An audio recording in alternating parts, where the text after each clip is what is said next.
Item ಯಾವುದೇ ಇರಲಿ try ಮಾಡಿ ಆಚಿ ಚಿಕನ್ ಮಸಾಲಾ. ಆಚಿ ಚಿಕನ್ ಮಸಾಲಾ. ವಿಧಾನಸಭೆಯಲ್ಲಿ ಮುಖ್ಯಮಂತ್ರಿ ಸಿದ್ದರಾಮಯ್ಯ ಹಾಗೂ ವಿರೋಧ ಪಕ್ಷದ ನಾಯಕ ಆರ್ ಅಶೋಕ್ ನಡುವೆ ಜುಗಲ್ಬಂದಿ ನಡೆದಿದೆ. ಬಜೆಟ್ ಮೇಲಿನ ಚರ್ಚೆಯ ಸಂದರ್ಭದಲ್ಲಿ ಮುಖ್ಯಮಂತ್ರಿಗಳ ಮಾತು ಉಲ್ಲೇಖವಾಗಿದೆ. ಸಚಿವ ಸ್ಥಾನ ಕೊಟ್ಟಿದ್ದಕ್ಕೆ HD ದೇವೇಗೌಡರಿಗೆ ಥ್ಯಾಂಕ್ಸ್ ಹೇಳಿ ಅಂತ ಆರ್ ಅಶೋಕ್ ಹೇಳಿದ್ದಾರೆ. ಅಶೋಕ್ ಈ ಮಾತನ್ನ ಹೇಳ್ತಾ ಇದ್ದಂತೆಯೇ ಸಿದ್ದರಾಮಯ್ಯನವರು ಅಲ್ಲೇ ನಕ್ಕು ಸುಮ್ಮನಾಗಿದ್ದಾರೆ. ಇದು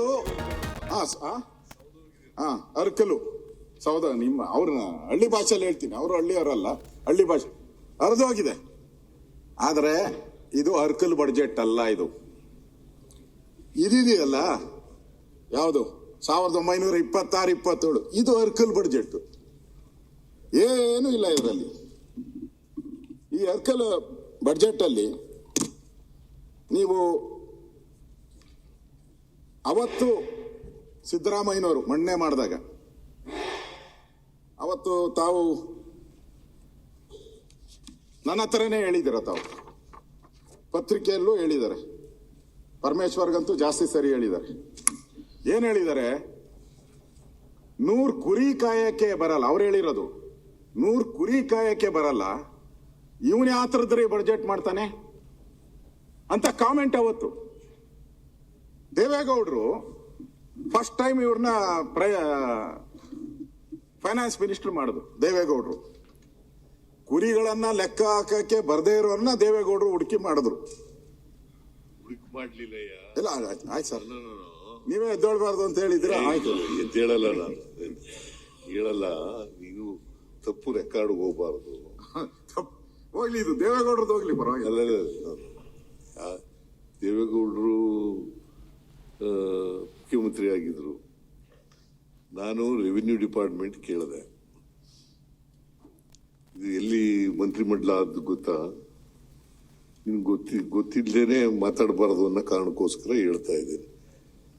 ಚಾಲಪ್ಪನವರ ಮೆಡಿಕಲ್ ಕಾಲೇಜ್ ಆಫೀಸ್ ಇದೆಯಲ್ಲ, ಗೆಸ್ಟ್ ಹೌಸ್ ಇದೆಯಲ್ಲ ಕೋಲಾರ, ಅಲ್ಲಿ ಮಂತ್ರಿಮಂಡಲ ಆದದ್ದು. ನಾನು, ಸಿಂಧಿಯಾ ಅವರು, MP ಪ್ರಕಾಶ್ ಇಲ್ಲ, ನಾನು, ಸಿಂಧಿಯಾ, ಜಾಲಪ್ಪ, ದೇವೇಗೌಡರು 4 ಜನ ಮಂತ್ರಿಮಂಡಲ ಮಾಡೋದು. ಆಗ ನಾನು ರೆವಿನ್ಯೂ ಕೊಡ್ರಿ ಅಂತ ಕೇಳಿದೆ. ನಾನು ಜಾಲಪ್ಪ ನನಗೆ ರೆವಿನ್ಯೂ ಬೇಕು ಅಂತ ಹೇಳಿದ್ರು.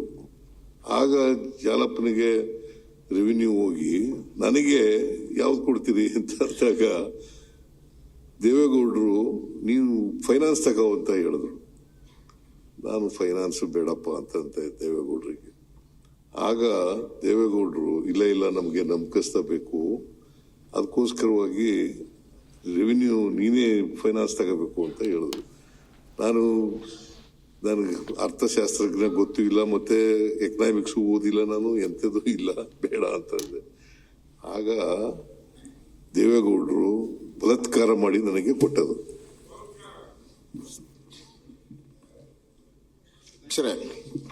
ಅವತ್ತು ದೇವೇಗೌಡರಿಗೆ ಏನಾನ ದೂರದೃಷ್ಟಿ ಇತ್ತನೋ ಗೊತ್ತಿಲ್ಲ. ಅವತ್ತು ನಿಮ್ ಫೈನಾನ್ಸ್ ಮಿನಿಸ್ಟರ್ ಆಗಿದ್ದಕ್ಕೆ ಇವತ್ತು 17 ಆಗಿದ್ದೆ. ಅವತ್ತಾಗಿಲ್ಲ ಅಂದಿದ್ರೆ ಎಷ್ಟಾಗ್ತಾ ಇತ್ತೋ ಗೊತ್ತಿಲ್ಲ. ಆಗ್ತಾನೆ ಇರ್ಲಿಲ್ಲ. ಬಿಟ್ಬಿಡಿ. ಅಷ್ಟಕ್ಕಾದ್ರೂ ಅವ್ರಿಗೊಂದು ಧನ್ಯವಾದ ಹೇಳ್ಬಿಡಿ. ನಾನಲ್ಲ, ನೀವ್ ಹೇಳಿ, ನನಗ್ ಬೇಕಾ? ಸನ್ಮಾನ್ಯ ಅಧ್ಯಕ್ಷರೇ,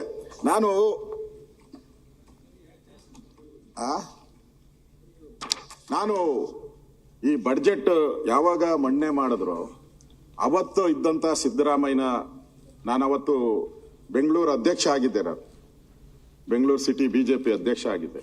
ಅವತ್ತು ಪತ್ರಿಕೆಯಲ್ಲೆಲ್ಲ ನೋಡಿದೆ. ಅವತ್ತಿನ ಸಿದ್ದರಾಮಯ್ಯನವರ